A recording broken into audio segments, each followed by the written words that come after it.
அனைவருக்கும் வணக்கம், வாழ்த்துக்கள். கடவுள் கொடுத்த இந்த நல்ல தருணத்துக்காக நன்றி உணர்வோடு மகிழ்ச்சியோடு. ஏற்கனவே நாம் ஒரு சிறிய உரையை துவக்கியிருந்தோம். அடிமைகளின் ஆராதனை ஆண்டவனுக்கு ஏற்புடையது அல்ல. அதனுடைய தொடர்ச்சியாகத்தான் சிலவற்றை நாம் சிந்திக்க இருக்கிறோம். இறைவன் மிக சுதந்திரமானவன். நாம் எல்லாரும் அவருடைய சுதந்திரத்திலிருந்து வெளிப்பட்டவர்கள். இறைவன் இறைமை அடிமைகளை பெற்றெடுக்கவே இல்லை, அல்லது இறைமையால் பெற்றெடுக்கப்பட்டது எதுவும் அடிமையானது இல்லை. அடிமைத்தனத்தில் இருந்துதான் அடிமைத்தனம் பிறக்கும். சுதந்திரத்தில் இருந்து சுதந்திரம் மட்டும்தான் பிறக்கும். அடிமைத்தனத்தில் இருந்து சுதந்திரம் விளையாது, சுதந்திரத்தில் இருந்து அடிமைத்தனம் விளையாது. இறைமை சுதந்திரமானது என்றால் அந்த சுதந்திரத்தில் இருந்து சுதந்திரமான நீயும் சுதந்திரமான நானும் வெளிப்பட்டிருக்கிறோம். ஆனால் அடிமைப்பட்டு போனோம். படைப்புகள் எல்லாம் அந்த இறைமையின் சுதந்திரத்திலிருந்து எப்படிப்பட்ட சுதந்திர தன்மையில் வெளிப்பட்டதோ அத்தன்மையிலேயே அவைகள் வாழ்ந்து கொண்டிருக்கின்றது.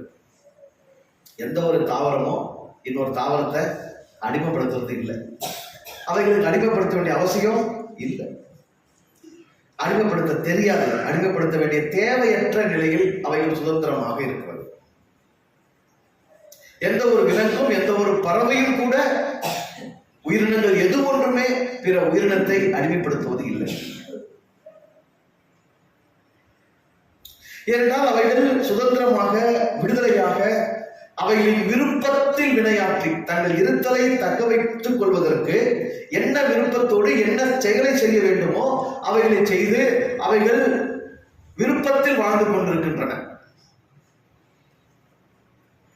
அவைகளுடைய வாழ்விடத்தை அவைகளுக்கு ஏற்றபடி தகவமைத்துக் கொண்டு அவைகள் சுகமாக வாழ்கின்றன.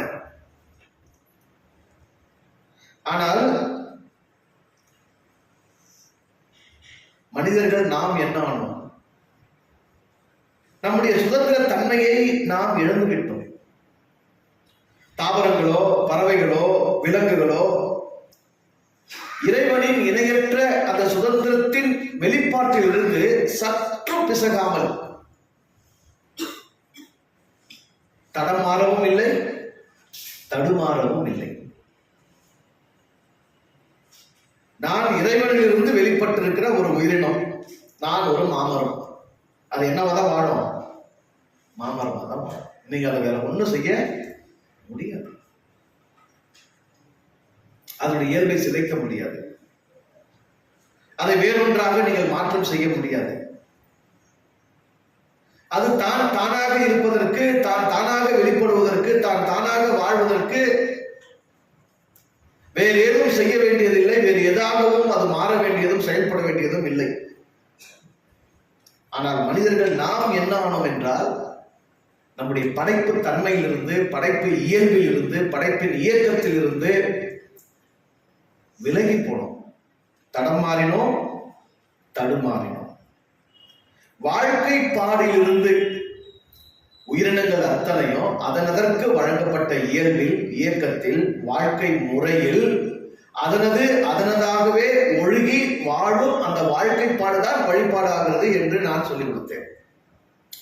ஆனால் நாம் அந்த வாழ்க்கை பாடிலிருந்து வழித்தடமாறினதினாலே, தடுமாறி போனதினாலே, வாழ்க்கை பாடிலிருந்து மனிதனுக்குரிய வாழ்க்கை பாடு என்று ஒன்று அமைக்கப்பட்டிருக்கிறது அல்லவா, அந்த வாழ்க்கை பாட்டிலிருந்து நாம் விலகியதினாலேயே நம்முடைய வழிபாடுகள் போலியானது, பொய்யானது, முறையற்றது, உணர்வற்றது, உரிமையற்றது என்கிற நிலையில் ஒரு தனித்துவமான வழிபாட்டு சடங்கு, ஆராதனை, தொழுகை முறைகளை நாம் அமைத்துக் கொண்டோம். கொஞ்சம் புரிஞ்சுக்கிட்டீங்கன்னா, கடவுளை வழிபடுவது என்பது மனித உயிரினத்திற்கு மட்டும்தான் அவசியமானதா? படைப்புகள் அத்தனையும் படைத்தவனை வழிபடணும். வழிபடணும்னா வழிபாடு கடவுளுக்கு செய்கிற வழிபாடு அவசியம்னா அது யாருக்கு உரியது? படைப்புகள் அனைத்திற்கும் உரியது. படைக்கப்பட்ட படைப்புகள் அத்தனையும் படைத்தவனை தொழ வேண்டும். ஆனால் இங்கு தொழுகை செய்வது யார் மட்டும்தான்? மனிதர்கள் மட்டும்தான். இந்த மதத்தில் இவ்வாறு ஒரு தொழுகை, அந்த மதத்தில் அவ்வாறு ஒரு தொழுகை, இந்த இனத்தில் இவ்வாறு ஒரு தொழுகை, அந்த குலத்தில் இவ்வாறு ஒரு தொழுகை என்று பல்வேறு சடங்கு சம்பிரதாய முறைகளை முன்வைத்து மனித இனம் பல்வேறு வழிபாட்டு முறைகளை சடங்குகளை செய்து வருகிறது. இந்த சடங்குகளோ சம்பிரதாயங்களோ வழிபாட்டு முறைகளோ தொழுகைக்கான தனித்துவமான சில செயல்பாடுகளோ உலகத்தின் படைப்புகளில் வேறு எந்த உயிரினத்திலும் இல்லை. அவைகள் படைப்பின் இயல்பில் இருந்து, படைப்பின் இலக்கணத்தில் இருந்து, படைப்பின் வழிமுறையிலிருந்து, வாழ்க்கைப்பாடிலிருந்து வழி விலகவில்லை. ஆகவே வாழுகிறது, அதனுடைய வாழ்தலே வழிபாடாக அமைந்திருக்கிறது. அதான் உண்மை.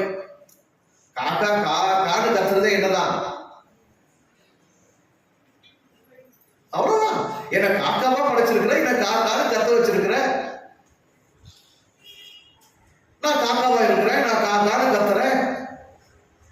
இதை தவிர்த்து நான் வேறு எதுவும் தனியா செய்ய வேண்டியது இல்லை. ஏன்னா நான் என்னவெல்லாம் செய்கிறேனோ அவையெல்லாம் உன்னால் தான் செய்கிறேன், நீ தான் செய்ய வைக்கிறாய். ஆகவே அதையே நான் செய்துவிட்டு அதிலேயே நான் வாழ்ந்து விட்டு போகிறேன். ஆக வாழ்தலே வழிபாடு என்று வாழ்கிறது ஒரு காலம்.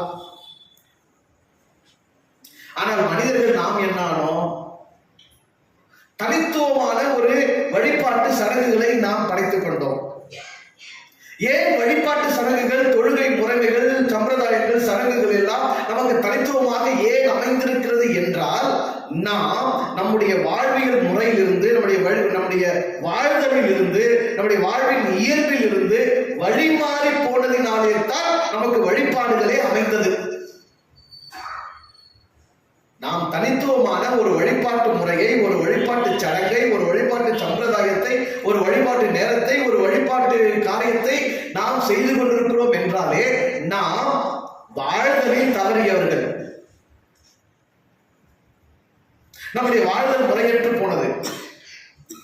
நம்முடைய வாழ்தல் பாடலிலிருந்து நாம் தவறியதினாலே நமக்கு ஒரு வழிபாடு தேவைப்பட்டு அந்த வழிபாடு மூலமாக நம்முடைய வாழ்தல் குறைபாட்டை நாம் சமன் செய்ய முயற்சித்துக் கொண்டிருக்கிறோம், போராடி கொண்டிருக்கிறோம். வாழ்கிறவனுக்கு என்ன தேவையில்லை? வாழ்கிறவனுக்கு என்ன தேவையில்லை? வழிபாடு தேவையில்லை. வாழாதவன் வழிபாட்டை கொண்டுதான் வாழாத அந்த குறை என்ன பண்ணி ஆகணும்? சரி செய்தாக வேண்டும் என்கிற நிலையில் நாம் இருக்கிறோம். அப்படி வாழாதவன் வழிபாடு செய்வது என்பதுதான் இங்கு இருக்கக்கூடிய அனைத்து மத வழிபாட்டு முறைமைகளும்.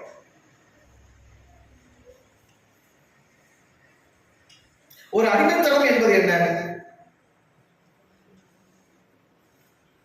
மனிதன் என்பவன் தானாக இருக்க வேண்டியவன், தன்னுடைய சுதந்திரத்தில் இருக்க வேண்டியவன், தன்னுடைய இயல்பில் இருக்க வேண்டியவன். ஆனால் அவன் தானாக இல்லை, தானே தன்னுள் அடிமைப்பட்டிருக்கிறான், தன்னையே அவன் அறிந்திருக்கவில்லை என்னும் போது பிறனை அடிமைப்படுத்துகிறான், அவ்வாறே பிற இனங்களை அடிமைப்படுத்துகிறான். இவ்வாறு முழு மனுக்குலமும் அடிமைத்தனத்தில் உழன்று கொண்டிருக்கிறது. தமிழர்கள் நீண்ட நெடுங்காலமாக சாதிகளிலே பல்வேறு மதங்களிலே அடிமைப்பட்டிருக்கும். அடிமைத்தனம் என்பது ஒரு மனிதன் தனதல்லாததை தனது என நம்புவது, தான் அல்லாததை தான் என நம்புவது, தான் அல்லாததை தான் என நம்புவது, தனதல்லாததை தனது என நம்புவது. அப்படி நம்புவதற்கு அவன் நிர்பந்திக்கப்படுவது, அந்த நிர்பந்தத்தை அவன் ஏற்றுக்கொள்வது, பிறகு நிர்பந்தத்தினால் தன் மீது சுமத்தப்பட்ட அந்த அடிமைத்தன சுமையையே சுகமாக ஒத்துக்கொள்வது. நீ மனிதன், நீ கிறிஸ்தவன் அல்ல, நீ மனிதன், நீ இந்து அல்ல, நீ தமிழன், நீ இஸ்லாமியன் அல்ல. மனிதன் என்பது உன்னுடைய படைப்பு இயல்பு. தமிழன் என்பது இயற்கை உனக்கு வகுத்த வரை. இதில் நீ இந்து என்றாலும், கிறிஸ்தவன் என்றாலும், இஸ்லாமியன் என்றாலும், வேறு சாதிகளில் உன்னை நீ அடையாளப்படுத்திக் கொண்டாலும் அவைகள் அத்தனையும் உன் மீது, என் மீது நாம் ஏற்றுக்கொண்ட சுமை, நிர்பந்தமாக நம் மீது திணிக்கப்பட்டவை. அது நான் அல்ல, அது எனதல்ல, ஆனால் நான் என்று ஒத்துக்கொள்ள வைக்கப்பட்டேன். எப்படி நடந்தது? நிர்பந்தத்தால் நடந்தது. அந்த நிர்பந்தம் எந்த வகையிலும் நடந்திருக்கலாம், ஆனால் நிர்பந்தத்தினால் தான் நீ கிறிஸ்தவன் என்று உன்னை ஒத்துக்கொண்டாய், இந்து என்று உன்னை ஒத்துக்கொண்டாய், இஸ்லாமியன் என்று உன்னை ஒத்துக்கொண்டாய், இந்த சாதி அந்த சாதி என்று உன்னை நீ ஒத்துக்கொண்டாய், அதை நம்பினாய். இப்போது அந்த நம்பிக்கையை நீ உனது என்றே கருதுகிறாய். உனதல்லாததை, எனதல்லாததை உனதே எனதே என்று கருதும் அந்த நம்பிக்கை, அந்த சுமை, அதுதான் அடிமைத்தனம். இப்போது அந்த சுமையை சுகமாக நினைக்கிறோம். அந்த சுமையை யாராவது விமர்சிக்கிறார்கள் என்றால், அந்த சுமையை யாராவது கெடுக்கிறார்கள் என்றால் நாம் அதற்கு எதிராக போராடுகிறோம். இந்து மதத்தை விமர்சனம் செய்தால் ஒரு தமிழன் கொதிக்கிறான், கிறிஸ்தவ மதத்தை விமர்சனம் செய்தால் ஒரு தமிழன் கொதிக்கிறான், இஸ்லாமிய மதத்தை விமர்சனம் செய்தால் ஒரு தமிழன் கொதிக்கிறான். ஏன் இவனுக்கு கொதிப்பு ஏற்படுகிறது? இது அவைகள் அவனுடையவைகள் என்று அவன் நம்ப வைக்கப்பட்டு விட்டான். அந்த சுமையை அவன் தன் மீது ஏற்றுக்கொண்டால் அது அவனுக்கு சுமையாக இல்லை, சுகமாகவும் மாறிவிட்டது. அடிமைத்தனத்தில் சுகம் காண்கின்றவர்கள் மனிதர்கள் யாராகி போனோம்? அடிமைத்தனத்தில் சுகம் காண்கின்றவர்கள், நமதல்லாததை நமதாக நம்புகிறவர்கள், நாம் அல்லாததை நாமாக ஒத்துக்கொண்டவர்கள். அதனால் என்ன நடக்கிறது? உண்மையின் வாழ்க்கை முறையில் இருந்து நாம் விலகி ஒரு பொய்மையின் வாழ்க்கை முறைக்குள்ளாக நாம் சென்று விட்டோம். வாழ்தலே வழிபாடு என்று சொல்வது எதனால் என்றால், வாழ்தல் என்பது மெய்யானது. உனக்கு பசிக்கிறது என்பது மெய், உனக்கு தாகம் எடுப்பது என்பது மெய், உனக்கு தூக்கம் வருகிறது என்பது மெய், உன் உடலில் ஆற்றல் பெருகி இருக்கிறது, எதையாயும் செய்யும்படி நீ துடிக்கிறாய், வேலை செய்ய விரும்புகிறாய் என்பது மெய், உனக்கு காம உணர்ச்சி வெளிப்படுவது என்பது மெய், உனக்கு கோபம் வருகிறது என்பது மெய். அப்படித்தானே? மெய்யின் வெளிப்பாடுகள், இந்த மெய் வழியாக வெளிப்படுகிற உணர்வின் வெளிப்பாடுகள், உணர்ச்சியின் வெளிப்பாடுகள் எல்லாம் மெய்மை. அந்த மெய்மையோடு இசைந்து இருப்பதுதான் வாழ்தல். அந்த வாழ்தல் தான் வழிபாடு. ஆனால் வழிபாடு என்னும் சடங்குகள் எல்லாம் பொய்மைகள்.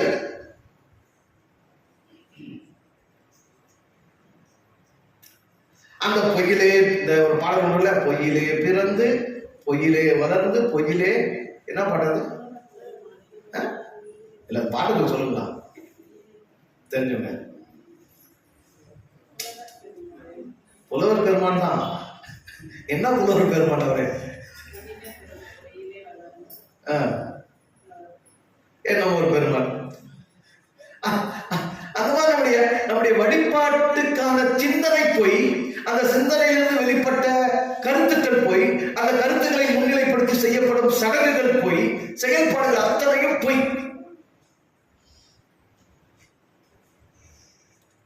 இந்த நிலம் உன்னிடத்திலும் என்னிடத்திலும் இல்லை. இறை என்பதை உணரும் போது அனைத்துமாக இருக்கிறான் இறை. இறை யாராக இருக்கிறது?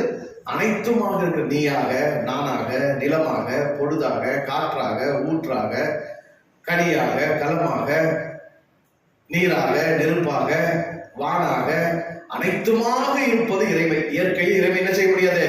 பிரிக்க முடியாது. அனைத்துமாக இருக்கும் இறைமை ஒரு பகுதியை எனக்கு என்று கொடுத்திருக்கிறது. என் காற்று நான் சுவாசிக்கிறேன், அது சுத்தமா இருக்கணுமா வேணாமா? உயிர் வாழ்வதற்காக நான் வந்திருக்கிறேன். உயிர் வாழ்வதற்காக நான் காற்றை சுவாசிக்கிறேன். அந்த காற்று எனக்கானது. அந்த காற்று இறை. அந்த இறை என்னை நிறைவாக வாழ்வதற்காக காற்றாக செயல்படுகிறது. அந்த காற்று சுத்தமாக இருக்க வேண்டும். அந்த காற்றை வேறொருவன் மாசுபடுத்துகிறான் என்றால் அது இறைக்கு துரோகம் தானே, வாழ்வியல் முறைக்கு விரோதமானது தானே, அதை நான் எதிர்க்க வேண்டும் தானே. இப்படி ஒவ்வொன்றையும், இயற்கையின் ஒவ்வொன்றையும் பாருங்கள். எல்லாம் சுகமாக இருக்கிறதா? எல்லாம் சுத்தமாக இருக்கிறதா? எல்லாம் அதுவாக இருக்கிறதா? எல்லாம் சுதந்திரமாக இருக்கிறதா? எல்லாம் எல்லாருக்குமானதாக இருக்கிறதா? என் நிலத்தில் நான் இன்பமாய், இயல்பாய், சுதந்திரமாய் வாழ்கிறேனா? என் நிலத்தை நான் ஆள்கிறேனா என்றால் இல்லை. ஆனால் என்னுடைய வழிபாட்டில் பாட்டு மட்டும் எப்படி ஒலிக்கும்? உலகங்கள் யாவும் அரசாங்கமே, ஒவ்வொன்றிலும் உங்கள் என்னங்க பாட்டை மறந்து போச்சு சொல்லுங்க. நீ செய்யும் அதிகாரமே. எங்க இருக்கு அதிகாரம்? நிலம் என்னிடத்தில் இல்லை, அதிகாரம் என்னிடத்தில் இல்லை, ஆட்சி என்னிடத்தில் இல்லை, ஆனால் நான் பொய்யாக உரைக்கிறேன். இந்த பக்கம் போனா விடுதலை நாயகன் என்ன தராரு? வெற்றியை தருகிறார் எனக்குள்ளே. உன்னையே எங்க வச்சுட்டு இல்லைங்க, உன் நாட்டுல உன்னையே வச்சுட்டு இல்லை, இங்கே உன்னை அமைதியாக வச்சுருக்கிறான். எனக்குள்ளே இருக்கிறார் என்னே ஆனந்தம். வாய்ப்பு இருக்கா? வாழ்தல் பாடில் உண்மை இல்லை, வாழ்தல் பாடோடு இசைவு இல்லை, வாழ்தல் பாடு சுதந்திரமாக இல்லை. ஆனால் வழிபாடு, அதனால் வாழ்தல் பாடு இல்லாததினால்தான் வழிபாடு ஏற்பட்டது. அந்த வழிபாடு போலியாக ஏற்பட்டதினாலே அந்த வழிபடும் கருத்து, அந்த வழிபடும் கடவுள், அந்த வழிபாட்டில் வெளிப்படுகிற அத்தனை பாடல்கள், தொனிப்புகள், ஆராதனைகள், சடங்குகள் அத்தனையும் பொய்யாக இருக்கிறது. எல்லா மதங்களும் கடவுளை மலையா பார்க்கிற ஒரு கருத்து இருக்கு. திருப்பதி மலை வாழும் வெங்கடேசா, திருமகள் மனம் நாடும் ஸ்ரீனிவாசா, ஏழு மலை வாசா. அந்த பக்கம் போனா இவங்க எனக்கு தாசை வரும் பர்வதம் நேராயன் கண்களை ஏறெடுப்பேன். பர்வதம் இருந்தா தானே ஏறெடுக்கிறதுக்கு முதல்ல. எங்க போனாலும் மலையை பற்றிய பயங்கரமான தொழுகை துணிகள் உண்டு. கடவுளை எப்படி பாக்குறாங்க? மலையில வச்சு பாக்குறாங்க.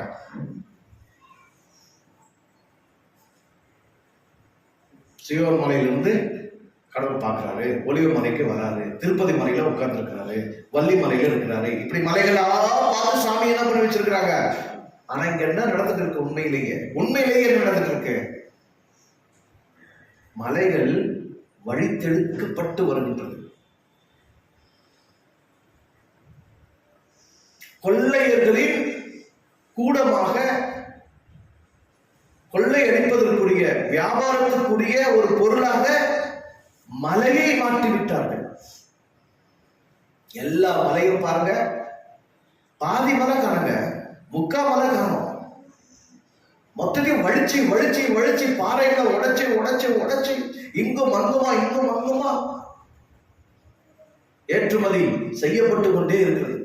மலைகள் எல்லாம், பூமியில் உள்ள மலைகள் எல்லாம், தமிழ்நாட்டில் உள்ள மலைகள் எல்லாம் அழிக்கப்பட்டு வருகிறது. இப்ப நாம உட்கார்ந்து என்ன பண்ணுகிறோம்? கண்களை எதை நோக்கி எடுக்கிற? ஏற்கனவே மலையா இருக்கிறவங்க யார்தான்? மலை எதற்கு? மலையின் தேவை என்ன? மலை நமக்கு என்னவாக செயல்படுகிறது? மலையாக இருந்து கடவுள் நமக்கு என்ன காரியம் மாற்றிக் கொண்டிருக்கிறார்? அந்த மலையை இழந்து போனால் நம்முடைய வாழ்வு எந்த அளவில் பாதிக்கப்படும்? எவ்வளவு விஷயங்கள் இருக்கு தானே. சும்மா வச்சிட்டான மலைய, வேலை வெட்டி இல்லாம அங்கங்க மலையை சும்மா வச்சிட்டானா? மலையின் பயன்பாடு என்ன? அது மேகத்தை தடுக்கிறது, குளிர்ச்சி உருவாக்கி மழையை பொழிவிக்கிறது, நதியை ஆறுகளை உருவாக்கி கொடுக்கிறது, பல கோடி உயிரினங்களுக்கு புகலிடமாக இருக்கிறது, காடு வளத்தை காக்கிறது. இது எல்லாம் தாண்டி குறிப்பா பூமியினுடைய சமநிலை ஒன்று இருக்குல்ல, 3 மடங்கு கடல், 1 மடங்கு தான் நிலம். இதனுடைய அந்த சமநிலை இருக்கு இல்லையா, அதை தக்க வைக்கிறது இதுதான் மலை தானே. மலை அழிந்தால் ஒட்டுமொத்த உயிரினமும் அழியுமே. பூமியின் நிலை சமநிலை தடுமாற்றம் பெறுமே, நடுக்கங்கள் ஏற்படுமே, உயிரினங்கள் இங்கு வாழ முடியாது, மனிதனே இங்கு வாழ முடியாது.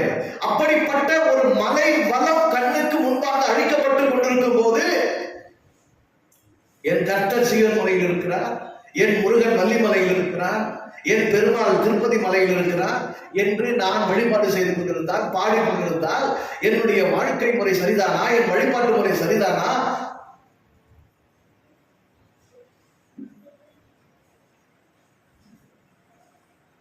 திருப்பதி மலைவாழும் வெங்கடேசன் ஒரு தமிழன் பாடுறனாவே அவன் யாரு? சிறந்த அடிமை. அந்த மலையே உள்ளது, அங்கு குடியிருக்கும் இறைவன் உன்னுடையவன். ஆனா இன்னைக்கு எங்க இருக்கிறான்? யாருக்கிட்ட இருக்கிறான்? உன்கிட்ட இல்ல. அதனாலதான் இங்க இருந்து தமிழ்நாட்டுல இருந்து எந்த கடற்கரையிலிருந்து போய் அங்க போய் என்ன போட்டு வரான்? என்னங்க போட்டு வரான்? மொட்டை போட்டு வரான். என்ன சொல்லிட்டு வரான்? மொட்டை யாருக்கு போடுவாங்க? மொட்டை யாருக்கு போடுவாங்க? தோற்றவர்கள், அடிமைப்பட்டவர்கள், உரிமையற்றவர்கள், சுதந்திரமற்றவர்கள் என்ன பண்ணுவாங்க? அவங்களுக்கு என்ன பண்ணுவாங்க? மொட்டை போடுவாங்க. நீ தமிழ்நாட்டில இருந்து ஆந்திராவுக்கு போய் திருப்பதியில போய் நீ இழந்த இடம், உன்னுடைய பூமி, உன்னுடைய கோயில், உன்னுடைய மலை, உன்னுடைய கடவுள், உன்னுடைய கருத்து, நீ இழந்த அடிமை அங்க போய் என்ன சொல்லிட்டு வர? நான் உங்களுடைய மெய்யான அடிமை, எனக்கு மொட்டை இருக்காது. அவன் நல்லா மொட்டை அடிச்சுட்டு ஏற்கனவே அடிச்சிட்டான். 1951 முன்னாடி என்ன பண்ணான்? அவனுக்கு மொத்தமா மொட்டை அடிச்சு திருப்பதி மலையும் திருப்பதியும் சித்தூரையும் ஒன்று பிடிக்கிட்டான். அப்படி பிடிக்கிறதுக்கு போய் என்ன பண்ற?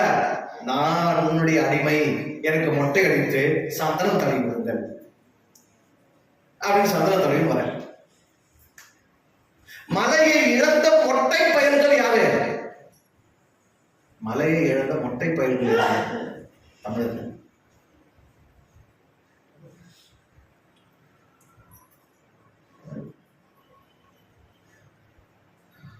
அடிமைப்பட்ட நீ இந்த பக்கம் கேரளாவில் போய் மொட்டை போட்டு வர, இந்த பக்கம் ஆந்திராவில் போய் மொட்டை போட்டு வர, இந்த பக்கம் வேற எங்க போய் மொட்டை போட்டு வர. ஆக மொத்தம் நீ ஒன்றுமற்ற, மொட்டையடிக்கப்பட்ட, சிறைக்கப்பட்ட, வழிக்கப்பட்ட, ஏதுமற்ற உரிமைகளை, அதிகாரத்தை, ஆட்சியை, உன் மலையை, உன் கடவுளை, உன் மொழியை அனைத்தையும் இழந்த ஒரு வாழ்க்கை மொட்டை என்பதை நீ மொட்டை அடித்து காண்பித்துக் கொண்டே இருக்கிறாய், வெளிப்படுத்திக் கொண்டே இருக்கிறாய். மொட்டையடிக்கப்பட்டவன் தமிழன் யாரு? தமிழன் யாரு? மொட்டை அடிக்கப்பட்டவன். சொல்லுங்களா, தமிழன் யாரு? மொட்டை அடிக்கப்பட்டவன். அந்த அந்த அடிமை மொட்டை அடிக்கிறது கூட இந்த நிலத்தில் உனக்கு இடம் இல்லை. எங்க போய் தான் அடிச்சு? நீ அடிச்சு கட்ட போய் அடிக்கணும். மொட்டை எங்க போய் அடிக்கணும்? உன்னை வடிச்சு அடிச்சா பாரு, அவங்க இடத்துல போய் மொட்டை அடிக்கணும். கேரளாக்காரன் உன்னுடைய நிலத்தை அபகரித்து, உன்னுடைய வளங்களை அபகரித்து உன்னை மொட்டை அடிச்சா, அதனால அங்க போய் ஒரு மொட்டை அடிப்பான். இங்க தெரிந்தவர்கள் உன்னுடைய நிலத்தை அபகரித்து, உன்னுடைய வளங்களை அபகரித்து, உன்னுடைய கோயிலை, உன்னுடைய மலையை அபகரித்து உன்னை மொட்டை அடித்தார்கள். அதனால அதை நிரூபிக்க வேண்டாமா? அங்க போய் என்ன உறுதிப்படுத்த வேண்டாமா? அங்க போய் மொட்டை அடிச்சுக்குவா.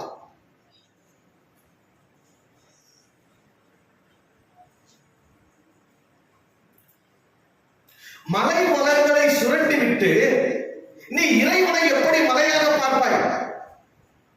இறைவன் தான் மலையாக வெளிப்பட்டிருக்கிறான் என்றால், உன்னுடைய இறை உன்னுடைய நாட்டில், உன்னுடைய நிலத்தில் உனக்கான வளத்தை, உனக்கான மழையை, உனக்கான காடுகளை, உனக்கான மரங்களை, உனக்கான வாழ்வியலை, நீ வாழ்வதற்கான அனைத்து இயற்கை வளங்களையும் கொடுப்பதற்கு அவன் மலையாக கம்பீரமாக இறைவன் இருக்கிறான் என்பதை உணர்ந்தால், அந்த மலை வளத்தை சுரண்டுவதை நீ என்ன பண்ணிருக்கணும்? எதிர்த்திருக்க வேண்டும் அல்லவா? அதை பற்றிய கொதிப்பு உனக்கு ஏற்பட்டிருக்க வேண்டும் அல்லவா? அது ஏற்படல. அதை விட்டுட்டு அவங்க அந்த கோயில போய் மலைவாழ வெங்கடேசானோ, இவங்க இந்த கோயில போய் கர்த்தாவே, பர்வதமே, சீயோன் மலையேன்னு இவங்க இந்த கோயிலும் பாண்டுகிறாங்கன்னா, இவங்க யாரு? அடிமைகள் இல்லாம வேற யாரு? என்ன சொல்லுவேன்? அறிவுள்ளவன் சொல்ல முடியுமா? உணர்வுள்ளவன் சொல்ல முடியுமா? மானம் உள்ளவன் சொல்ல முடியுமா? மனுஷன் சொல்ல முடியுமா? இப்படியே நீங்க ஒவ்வொரு வார்த்தையும் பாருங்க. எங்க கடவுளும் படைப்புகளும் வேறாக இல்லை. இதை ஒத்துக்கிறீங்களா இல்லையா? அந்த பாட்டு ஒண்ணு இருக்கு, ரொம்ப அருமையான பாட்டு. எனக்கு பாட வருமானு தெரியாது, ஆனா முயற்சி பண்ணலாம். காரணம் நல்லா பாடுறான் அந்த பாட்டு. ஒரு மைக் கொடுங்க காரணம் கேட்ட. மல்லி கூட சிறப்பா பாடுவார் நினைக்கிறேன். மைக் கொடுங்க ரெண்டு பேர்ட்டையும். ஐயா வாங்க.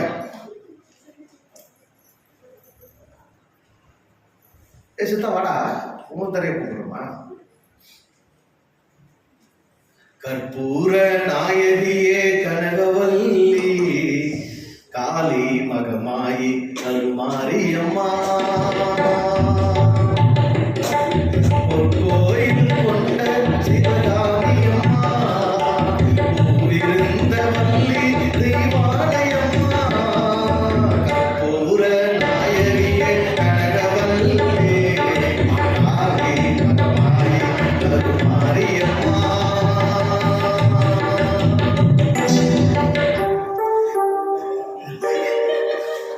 எல்லாம் மொத்தமா என்ன மொட்டடிச்சு விட்ட நீ. நெற்றியினுள் குங்குமமே நிறைய வேண்டும் அம்மா, நெஞ்சில் உன் திருநாமம் வழிய வேண்டும். எடுத்து படிக்க வைக்க. நெற்றியினுள் குங்குமமே நிறைய வேண்டும் அம்மா, நெஞ்சில் உன் திருநாமம் வழிய வேண்டும். கற்றதெல்லாம்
இதை விட ஒரு அற்புதமான இறைப்பாடலை கொடுக்க முடியாதுங்க யாரும்.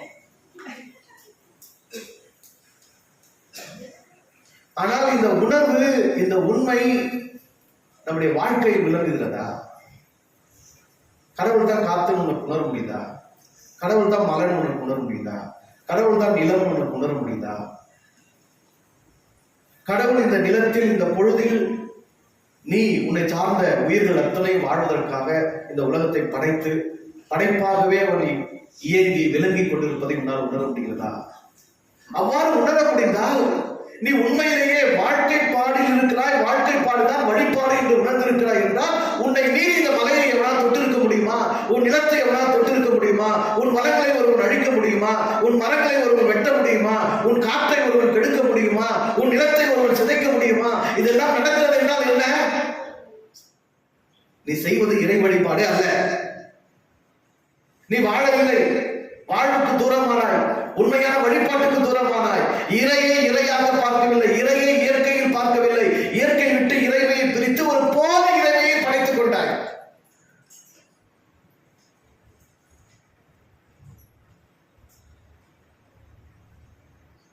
யார் சாமி? என் காற்று என் சாமி, என் மலை என் சாமி. அவைகள் இல்லாமல் நான் இல்லை, அவைகள் இல்லாமல் எனக்கு வாழ்வில்லை, அவைகள் இல்லாமல் எனக்கு உயிர் காற்று இல்லை, அவைகள் இல்லாமல் எனக்கு ஆதாரங்கள் ஏதும் இல்லை.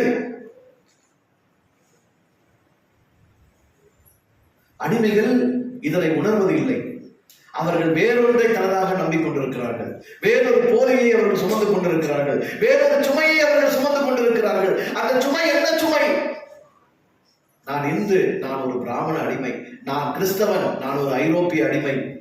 எனக்கு தெரியாத பெயர்கள், எனக்கு அறியாத ஊர்கள், எனக்கு அறியாத வார்த்தைகள், இவைகளெல்லாம் நான் வாயார அலப்பிக் கொண்டிருப்பேன். அந்த அலப்புதலைத்தான் நான் ஆராதனை என்று சொல்லிக் கொண்டிருக்கிறேன். அந்த அறியாமையில் விளைந்த தோஷங்கள், அறியாமையில கூட ஆண்டவன் உதவி செஞ்சிருவாங்க. உண்மையிலே நம்ம அறியாமல் இருந்தோம்னா ஆண்டவர் நமக்கு உதவி செஞ்சு அறிவை கொடுத்துருவான். ஆனால் அறிவற்றதை அறிவு என்று பெருமை பிடித்துக் கொண்டிருக்கிறோமே, அதுதான் யாரும் நம்மளை காப்பாற்ற முடியதில்லை. நீ உண்மையான அறியாமையில் இருந்தால் கடவுளே உனக்கு குருவாக வந்து வழிகாட்டி விடுவான். அந்த வழிகாட்டுதல் உன்னால் விளங்கிக்க முடியும். ஆனால் நான் எனக்கு இருப்பது அறிவு என்று நீ பெருமை பிடித்துக் கொண்டிருந்தால் யாரும் உதவி செய்ய முடியாது, காப்பாற்றவே முடியாது.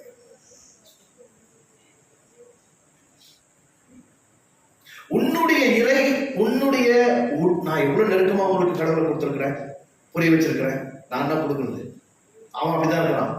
உன்னுடைய இறை உன்னுடைய உடலில், உன்னுடைய உயிரில், உன்னுடைய ரத்தத்தில், உன்னுடைய உள்ளத்தில், உன்னுடைய உணர்வில், உன்னுடைய உணர்ச்சியில், உன்னுடைய மொழியில். பிறரோடு உரையாடுகிற மொழி கூட இல்லை. உன் உடல், உன் உயிர், உனக்குள்ள உன்னோடே உரையாடுகிற அந்த அந்த ஒளி, அந்த உயிர் ஒளியில் இறைவன் இருக்கிறான். அப்ப எவ்வளவு நெருக்கமானவன். இந்த உனக்கு இவ்வளவு நெருக்கமா, உனக்கு வெளியே போய் இருப்பாங்க. நீ சுவாசிக்கிற காற்றா, உன் பக்கத்தில் இருக்கிற மலையா, உனக்கு பெய்கிற மழையா, எது கேட்பான்? அந்த வரிகள் பாருங்க. காளி மகமாயி கருமாரியம்மா. யாரு கருமாரி? கருமேகங்களை நீ காணாவிட்டால் உனக்கு என்ன கிடையாது?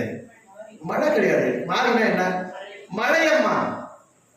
மழையை வர்ணிக்கப்பட்ட, இயற்கை வர்ணிக்கப்பட்ட, இயற்கை அன்னையை, இயற்கை அம்மையை கடவுளாக கருதிய ஒரு கருத்து பாடல்.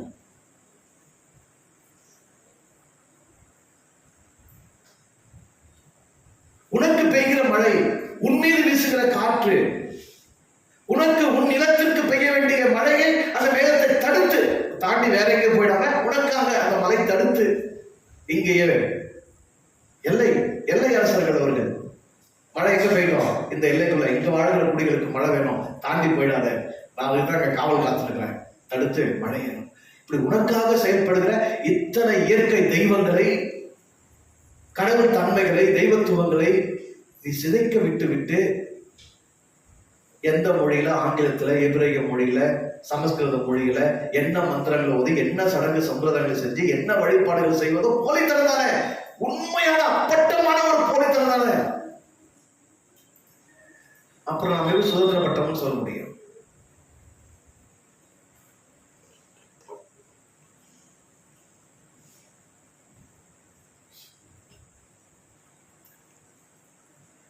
இனத்தொண்டு இறை தொழுகை என்று சொல்லுகிறேன் என்றால், இந்த இனம் உயிர் வாழ்வதற்கு, இந்த இனம் நிலைப்பதற்கு, இனம் என்னங்க? மனித இனம், தமிழ் இனம், இந்த குடிகள், இந்த நிலத்தில் வாழ்கிறவர்கள், இந்த பொழுதை அனுபவித்து வாழ்கிறவர்கள், அத்தனை பேரும் வாழ்வதற்கு தேவையான அத்தனை இயற்கை வளங்களையும் காப்பதுதானே இறை தொழுகை.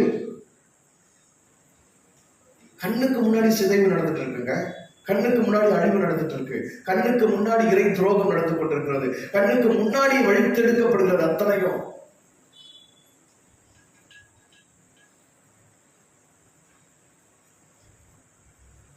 டன் கணக்குல ஆற்று மணல் கொள்ளையடிக்கப்படுகிறது, நிலத்தடி நீர் உறிஞ்சப்படுகிறது, கொக்கோ கோலாவும் பெப்சியாவும் திரும்ப நம்மகிட்டே வந்து விற்கப்படுது. நம்ம குடி தண்ணீர் ஒட்டுமொத்த பூமியில குடிக்கிறதுக்கு இருக்கிற தண்ணி எத்தனை சதவீதம் தெரியுமா? நன்னீர் என்று சொல்லப்படுகிற குடி தண்ணீர் இருக்குல்ல, ஒட்டுமொத்த புவியில எத்தனை சதவீதம்? ஒரே ஒரு சதவீதம். நிலத்தடி நீர் மனுஷன் உயிர்கள் குடிக்கிறதுக்கு மட்டும் இல்ல, விவசாயம் பண்ணுறதுக்காக தான்.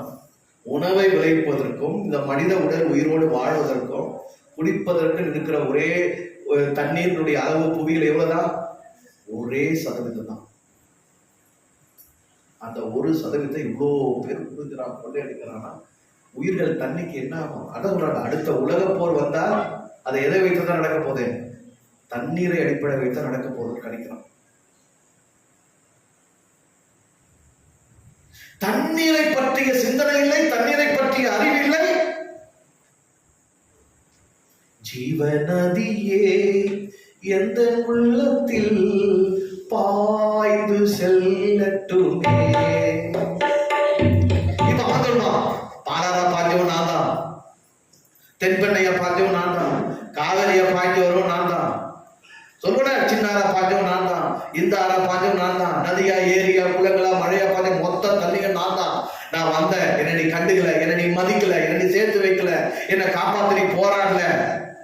வாழ்த்தல, என்ன நீ வணங்கல, சும்மா உட்காந்து ஜீவனதையே ஊற்று தண்ணீரே, என்ன நல்ல தண்ணீரே, வா தண்ணீரே, இறங்கு ஆவியே வான்னு கூப்பிட்டுந்தா என்ன நடக்கும்? என்ன நடக்குங்க? மழை வந்தப்போ மதிக்கல, எல்லாரும் கோயில்ல கூடி ஆவியானவரே, அன்பின் ஆவியானவரே, இப்போ வாரும், இறங்கி வாரும் எங்கள் மத்தியிலே.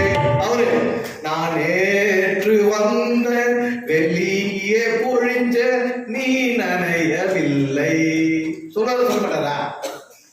நான் வந்த யாரும் மத்தியில தான் வந்தேன், நீ கூரையை கட்டிட்டு உள்ள உட்காந்து என்ன வாங்க, நான் எப்படி இருக்க? ஆவினா மழை தானேங்க, ஆவியில ஒரு மழை தானே, அதான் சொல்றாங்க, முன்மாறி பின்மாறி மழை தானே. மழையை மதிக்காம ஆவியை கூப்பிடுற, ஆற்று நீரை மதிக்காம ஊற்று தண்ணீரை பத்தி பாடுற, மலையை மதிக்காம திருப்பதி மலையை சீவன் மலையை பத்தி பாட்டு உட்கார்ந்துக்கிறீங்க. நீ புரிஞ்சவங்களுக்கு நம்ம எவ்வளவு தூரப்பட்டிருக்கோம் வாழ்க்கையிலிருந்து, வாழ்க்கை பாடுறது உண்மையான இறைத்தன்மையிலிருந்து, உண்மையான இறை இயக்கத்திலிருந்து நாம் எவ்வளவு வெளிப்பட்ட தூரம் போய் எவ்வளவு போதையா மாறியிருக்கும் பாருங்க. நம்முடைய கவனத்தை ஒரு அடிமை தன் அடிமைன்னு உணராமையும், அவனுடைய உரிமைகள் எதுங்கிறது அவன் தெரிஞ்சிக்காமையும் பார்த்துக்கிறது தான் அடிமைப்படுத்தக்கூடிய கடமை. அதனால்தான் மதங்களை எல்லாம் அடிமைப்படுத்தினவர்கள் அடிமைகளுக்கு ஏற்படுத்தி கொடுத்தாங்க. பைபிளை உருவாக்குறது யாருங்க? ஐரோப்பியர்கள். குறிப்பா கத்தோலிக்க திருச்சபை சார்ந்தவங்க தான் பைபிள் உருவாக்கி கொடுத்தாங்க. கத்தோலிக்க திருச்சபையில பைபிள் வாசிக்கிறது இருக்கா? போய் பாருங்க. பைபிள் வாசிக்கிறதா போய் பாருங்க. அவர் பைபிளுக்கு பிரசங்கம் பண்றாரா பாருங்க.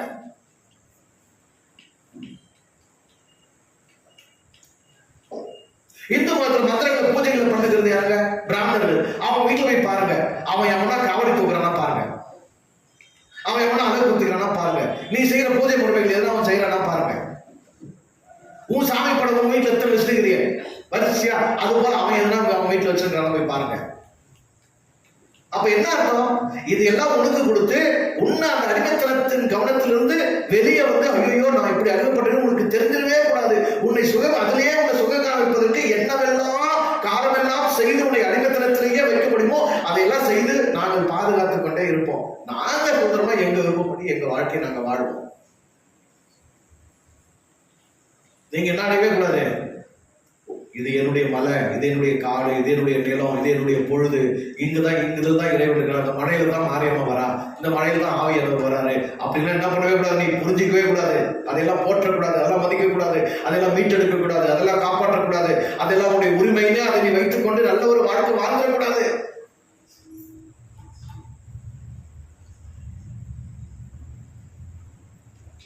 புரியுதா உங்களுக்கு?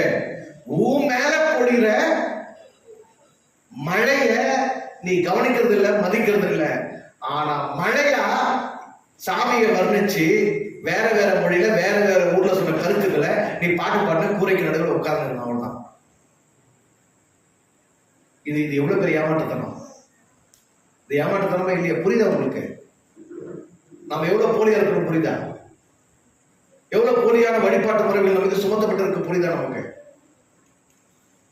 வழிபாடுகள் என்பது உண்மையான உன்னுடைய வாழ்க்கை பாட்டிலிருந்து உன்னை விலகி போக செய்கிறது. உன் நிலத்தின் மீது, உன் மண்ணின் மீது, உன் மலையின் மீது, உன் மரங்களின் மீது, உன் காற்றின் மீது, உன் ஊற்றின் மீது, உன் ஆற்றின் மீது உனக்குள்ள உரிமையை அது பறிக்கிறது. உனக்குள்ள கவனத்தை அது திசை திருப்புகிறது. உன்னுடையதை நீ ஆண்டு அனுபவித்து சுகமாக இருக்க முடியாதபடி செய்கிறது. எல்லாம் என்ன தண்ணி குடிச்சுக்கிறோம், எல்லாரும் என்ன தண்ணி குடிச்சுக்கிறோம். வெளியே என்ன ஊர்களுக்கு போனா என்ன தண்ணி குடிக்கிறோம்? சப்ப தண்ணி, உயிர்கள் வாழ தகுதியற்ற தண்ணி. உடல் இருக்கிற எந்த ஒரு உயிரினத்து தொகுப்புக்கும் உயிரினத்துக்கும் நன்மை செய்யாத தண்ணி, இன்னும் சொல்ல போனா விஷ தண்ணி. மொத்த பேரும் அதை குடிச்சிருக்கிறோம். ஆனா மாரியம்மாவுக்கு விழா எடுத்துருக்கிறோம், ஆவியானவருக்கு விழா எடுத்துருக்கிறோம், ஊற்று தண்ணீரை ஜீவ தண்ணீரை பாருங்க உட்கார்ந்து இருக்கிறோம். குடிக்கிறதுக்கே என்ன இல்லை? நல்ல தண்ணி இல்லை. இது எத்தனை பெரிய சிறை, இது எத்தனை பெரிய அடிமைத்தனம். இப்படியே ஒவ்வொன்றும் நீங்க சொன்னீங்க. எனக்கு எல்லாத்தையும் சொல்றதுக்கு இல்ல. நிலத்தினுடைய விளைவுகள், இந்த நிலத்தை காக்கிற, அந்த புவிச்சூழலை காக்கிற அத்தனை இயற்கை வளங்கள் அத்தனையுமே கெடுக்கப்பட்டு, சுரண்டப்பட்டு, சிதைக்கப்பட்டு, அழிக்கப்பட்டு வருகிறது. ஆனால் நாமோ அதை பற்றிய எந்த ஒரு உணர்வும் இல்லாமல் அவங்களுக்கு ஒரு மத கருத்தை கொடுத்துட்டு இருக்கிறாங்க, அவங்களுக்கு ஒரு வேத புத்தகத்தை கொடுத்துட்டு இருக்கிறாங்க, அவங்களுக்கு வேற வேற பாடல்களை கொடுத்துட்டு இருக்கிறாங்க. அதை அங்கங்க கூரைகளை கூடி நம்ம எல்லாம் பாலினை பண்ணித்தான் ஜாலி. அந்த பொய் நமக்கு போதுமா இருக்குது. அந்த திணிக்கப்பட்ட அந்த சுமை நமக்கு சுகமாவே மாறிடுச்சு. ஆயிரம் கிறிஸ்டியன்ங்கிறது அவனுக்கு அவ்வளவு சுகமா இருக்குது. ஆயிரம் ஹிந்துங்கிறது அவனுக்கு அவ்வளவு சுகமா இருக்குது. நான் இஸ்லாமியங்கிறது அவனுக்கு அவ்வளவு சுகமா இருக்குது. என் கர்த்தர் சியோனிலிருந்து என்னை ஆசீர்வதிக்கிறார் அவனுக்கு அவ்வளவு சுகமா இருக்குது. திருப்பதியில் இருக்கிறார் என் ஜாமீன் நினைக்கிறது அவனுக்கு அவ்வளவு சுகமா இருக்குது. எவ்வளவு சுகமா இருக்கிறான் அவன். எந்த கிறிஸ்தவனாவது நீ அடிமையா இருக்கணும் ஒத்துக்கொண்டாங்க. அவன் அவ்வளவு சுகமா இருக்கிறான். என்னுடையவர்கள் கர்த்தர். சரி, உன்னுடையவர்கள் கர்த்தர். உங்க ஊர்ல எந்த மலையில குடியிருக்கிறான்னு கேட்டா அவர் எங்க ஊர் மலையெல்லாம் குடியிருக்க மாட்டார், அவர் இஸ்ரேல் நாட்டு மலையில் தான் குடியிருப்பாருன்னா.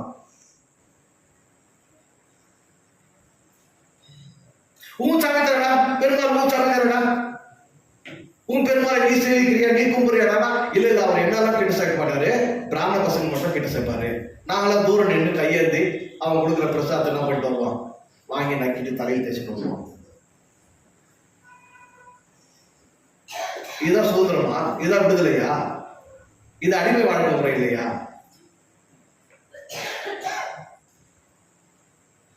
இப்படி அடிமைத்தனத்திலிருந்து வெளிப்பட்டிருக்கிற இந்த மத சார்பான, சமய சார்பான அத்தனை ஆராதனை முறைகளும்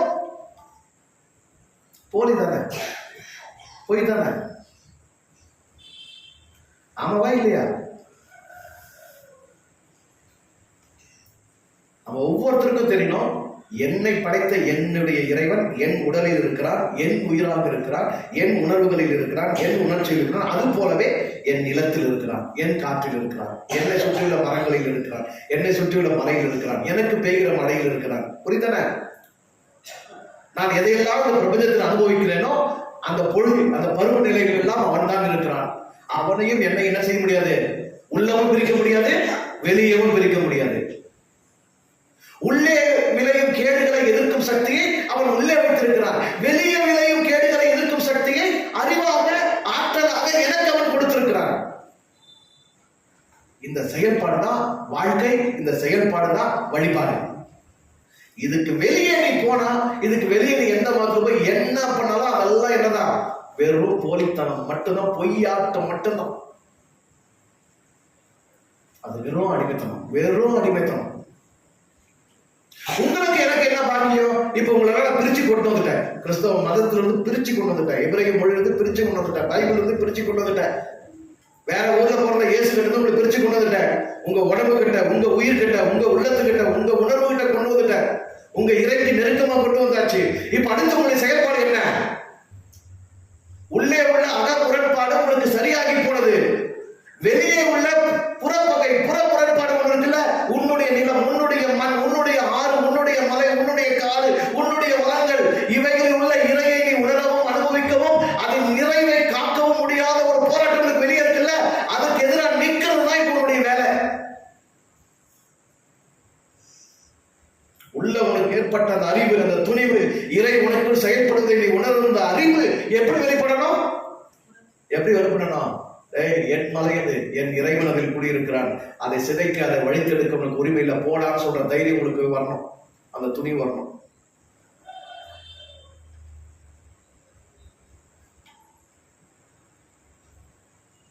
என்னுடைய உடலில் உயிராக இருந்து இந்த உடலாகிய நிலத்தை அவன் காக்கிறான் என்றால், இந்த உடலில் வாழ்கிற நான் என்னுடைய நிலத்தில் அவன் குடியிருந்து இந்த உடலுக்கு தேவையான உணவை விளைவித்து எல்லாவற்றையும் செய்து கொண்டிருக்கிறானே, அதை காப்பதற்கான குரல் கூட கொடுக்க முடியாது. அந்த நிலம் இறைவன் குடியிருக்கிற நிலம், அதை உயிர்களுக்கு தேவையான உணவு நஞ்சாக விளைவதற்கு ஏதுவான எந்த வேதிகளையும் அதில் போடாதே, கெமிக்கல் அதில் சேர்க்காத, அந்த நிலத்தை அப்படி மலடாக்காத அப்படின்னு சொல்ற உரிமை கொடுவா, உணர்வு கொடுவா நமக்கு இருக்காம போனோம். அந்த உணர்வும் உரிமை இருந்தாதான் நீ யாரு? அடிமைக்கு என்ன உரிமை கிடையாது? கேள்வி கேட்கிற உரிமை கிடையாது. தவறு நடக்கும் போது தடுக்கிற உரிமை கிடையாது. சரிதானே? அப்போ உன் நிலத்தில் இவைகளெல்லாம் நடக்குது, நீ கேள்வி கேட்க மாட்ட அப்படின்னா என்ன அர்த்தம்? நீ அடிமையா இருக்கிற. தடுக்க மாட்ட அப்படின்னா நீ யாரா இருக்கிற? நீ சுதந்திரம் வந்தா என்ன சொல்லுவ? இது என் வீடு என்கிற உரிமை உனக்கு இருந்தா என்ன சொல்லுவ? முதல்ல என் வீட்டுக்கு வெளியே போடுவேன். உன் சொந்தக்காரன், உன் கூட பிறந்தவங்க, உங்க அப்பா அம்மா இல்ல உன் பிள்ளைங்களே கொஞ்சம் ஒரு ஒரு கட்டத்துல மீறி போனா நீ என்ன சொல்ற? சாப்பிட்டா முதல்ல வீட்டுக்கு வெளியே போ, என் வீட்டுல இருக்காத அப்படின்னு சொல்றியா இல்லையா? அப்ப என் வீடு என்கிற உரிமை உணர்வு இருக்க போய் தானே அந்த வாக்கியம் சொல்ல முடியுது. அப்ப என் நிலம், என் மலை, என் காடு, என் வளம், என் காற்று, என் கடவுள், என் சாமி, என்னுடைய பூமி, அவர் இதில் தான் உரைத்திருக்கிறார், ஆகவே இதை விட்டு வெளியேறு என்று சொல்ல வேண்டிய உணர்வும் உரிமையும் யாருக்கு இருக்கணும்? அந்த உணர்வையும் அந்த உரிமையும் இழந்து விட்டு நாம கடவுளை வணங்க முடியுமா? அப்படி வணங்கினா அது உண்மையா இருக்குமா? சொல்லுங்க.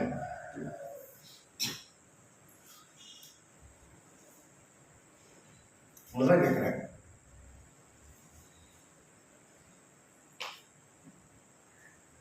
உனக்கு தாசை வரும் பருவங்களுக்கு நேராக கண்களை இருக்கணும். இல்ல முதல்ல பருவம் ஏற்றுக்கிறதுக்கு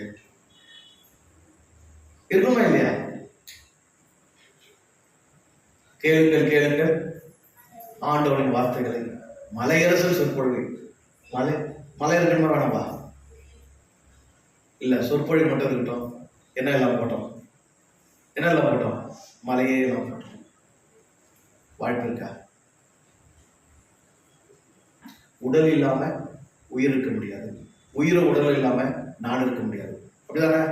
அது போல வெளியே புற உலகத்துல நிலமும் அந்த நிலத்தில் உள்ள அனைத்து வளங்களும் அது அதை நமக்கு எடுத்துரைக்கிற பொழுதும், அதை விளைகிற பொழுதும், நிலனும் பொழுதும் இல்லாம உயிரின வாழ்க்கையே கிடையாது.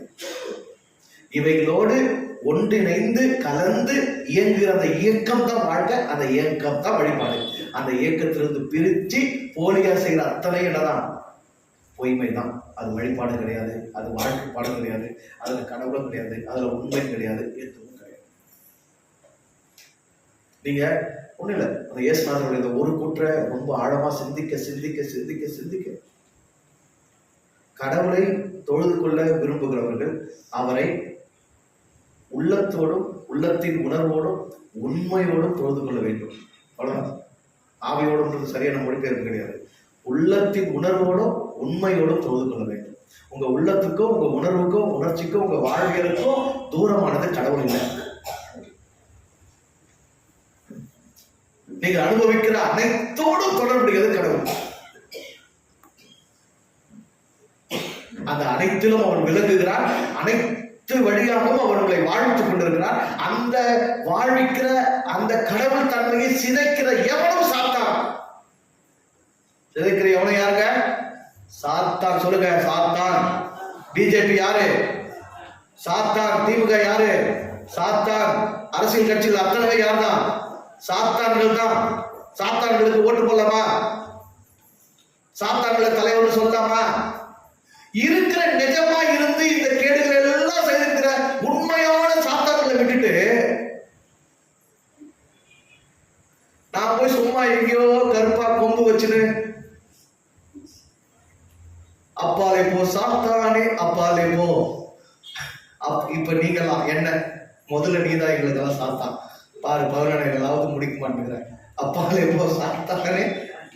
போன வாரம் நீ எல்லாம் நல்லா இருந்துச்சு. அப்பாலே போ சாத்தானே. அடுத்த வாரம் நான் போயிடு.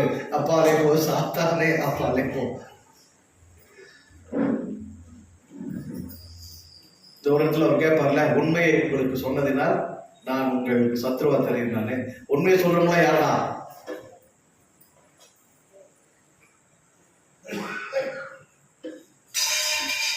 உரிமையாளர்களின் சாத்தான் வேறு, அடிமைகளின் சாத்தான் வேறு. இறை மக்களின் சாத்தான் அரசியல்வாதிகள், அரசியல் கட்சிகள்.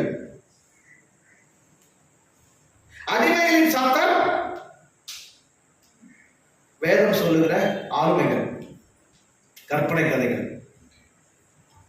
நமக்கு நேரடியா சாத்தான் தெரியும். நமக்கு யார் நேரடியா? நீங்கள் உங்கள் உணர்வில் விடுவிக்கப்பட்டவர்கள் என்றால், உண்மையில் நீங்கள் விடுவிக்கப்பட்டவர்கள் என்றால், இந்த நிலத்தையும் இந்த பொழுதையும் அதன் வளங்களையும் அதனோடு தொடர்புடைய இறைத்தன்மையும் காக்க வேண்டிய பொறுப்பு, அதனோடு இசைந்து வாழ வேண்டிய வாழ்க்கை தான் உங்களுக்கும் எனக்கும் இருக்கிறது. அதை உணர்வுக்காக போதும். அதை உணராமல் செய்கிற அத்தனை ஆராதனை முறைமைகளும் பொய்யானது, போலியானது என்பதை புரிந்து கொள்ளுங்கள். மீண்டும் சொல்லி முடிக்கிறேன். அடிமைகளின் ஆராதனை ஆண்டவனுக்கு ஏற்புடையது இல்லை. அடிமைகளின் ஆராதனை வேறு, சுதந்திரவாதிகளின் ஆராதனை வேறு. மதவாதிகளின் மத அடிமைகளின் ஆராதனை என்பது வேறு, மனிதர்களின் ஆராதனை என்பது வேறு. புரிஞ்சுக்கோங்க. நல்லாங்க, சந்தோஷமாக வாழ்த்துக்கள்.